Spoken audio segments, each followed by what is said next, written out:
Bismillahirrahmanirrahim. Assalamualaikum warahmatullahi wabarakatuh.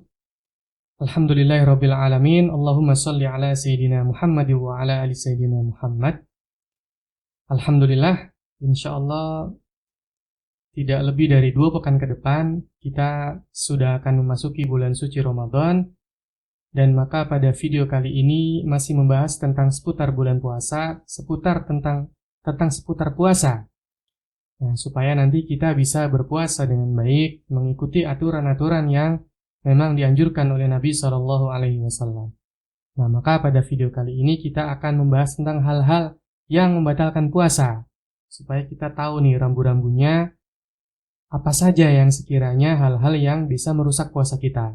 Mudah-mudahan Allah Subhanahu wa Ta'ala memberikan kesehatan kepada kita, keselamatan, sehingga kita nanti bisa sampai kepada bulan mulia, bulan suci Ramadan. Allahumma amin ya rabbal alamin.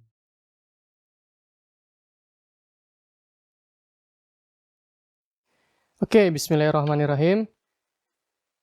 Ini kitab Siyam ya, Mubtilatus Shaum, hal-hal yang membatalkan puasa. 1. Ta'ammudu idkhali ainin ilal jawf. Ta'ammud itu unsur kesengajaan ya, memasukkan sesuatu ilal jawf. Apa itu jawf? Jawf itu rongga. Nah, nanti dijelaskan yang dimaksud dengan rongga itu apa ya. Nanti ada di belakang.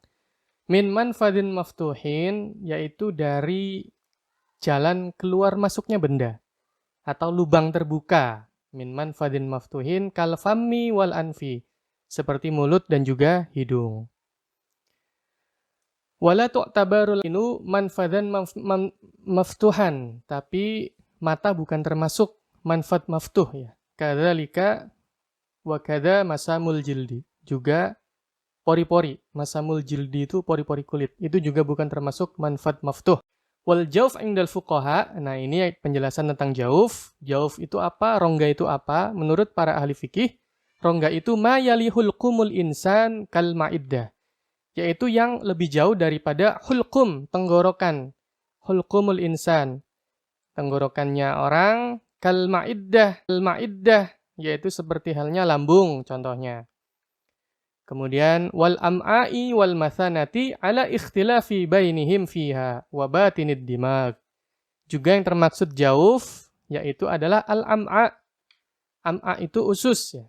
Usus itu termasuk jauf. Jadi kalau ada benda-benda masuk maka itu batal puasanya.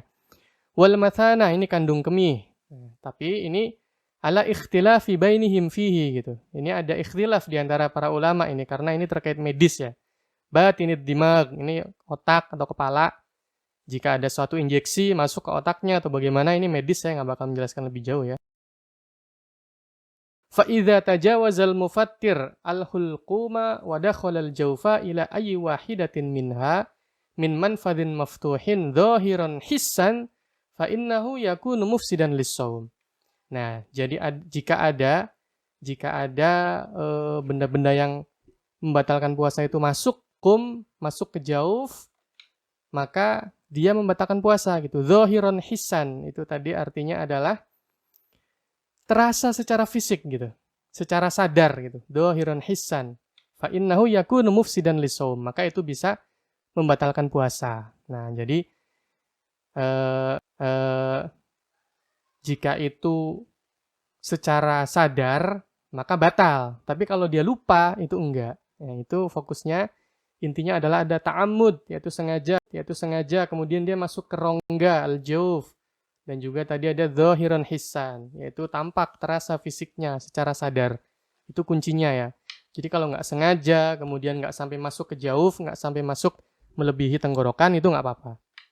Yang kedua, ta'ammudul ilaj fi faraj kubul al-ubur walau bila inzal. Al-ilaj itu penetrasi kemaluan ya, laki-laki masukkan kemaluannya ke perempuan gitu. Itu membatalkan juga walau bila inzal, meskipun tidak sampai klimaks. Khurujul mani an mubasyarah, keluarnya air mani karena sebab mubasyarah, sentuhan fisik. Nah, seperti halnya dia meraba, menyentuh. Jadi kalau kita meraba, menyentuh terus keluar mani, ini juga batal. Al-qublah, mencium juga. Kalau kita mencium istri kita terus sampai mengeluarkan mani, itu juga membatalkan. Al-istiqa'ah, yaitu sengaja muntah, ta'ammud ikhrajil qai'. Kemudian juga khuruju damul haid, keluarnya darah haid, khuruju damun nifas, keluarnya darah nifas. Kemudian juga al-junun. Nah, ini juga bisa membatalkan puasa. Kemudian ada juga ar-riddah, yaitu sebab dia murtad gitu ya. Ar-riddah itu murtad. Itu juga bisa membatalkan puasa. Jadi kuncinya pertama yang membatalkan puasa itu satu, adanya unsur kesengajaan gitu ya. Unsur kesengajaan. Dia sengaja memasukkan benda-benda ke dalam al-jauf. Nah, setelah unsur kesengajaan, patokan selanjutnya adalah al-jauf. Apa itu al-jauf? Tadi dijelaskan oleh para ulama, ma yali khulqumul insan. Apa-apa yang lebih jauh dari tenggorokan. Jadi meskipun sengaja, meskipun dia masuk ke jauf, meskipun dia sengaja, tapi kalau dia tidak sampai masuk ke jauf, itu nggak batal juga gitu. Nah, maka kalau ada orang mencicipi masakan gitu, meskipun semangkok, 2 mangkok, 3 mangkok, itu nggak batal puasanya, asal nggak ditelen. Nah, kalau ditelen ya batal. Tapi kalau nggak ditelen, itu tidak membatalkan puasa. Jadi ta'amud, pertama ada kesengajaan, kedua al-jauf, dia masuk ke jauf, masuk melebihi tenggorokan ya. Dan yang ketiga dhahiran hissan, itu jelas bendanya terasa gitu. Secara sadar gitu.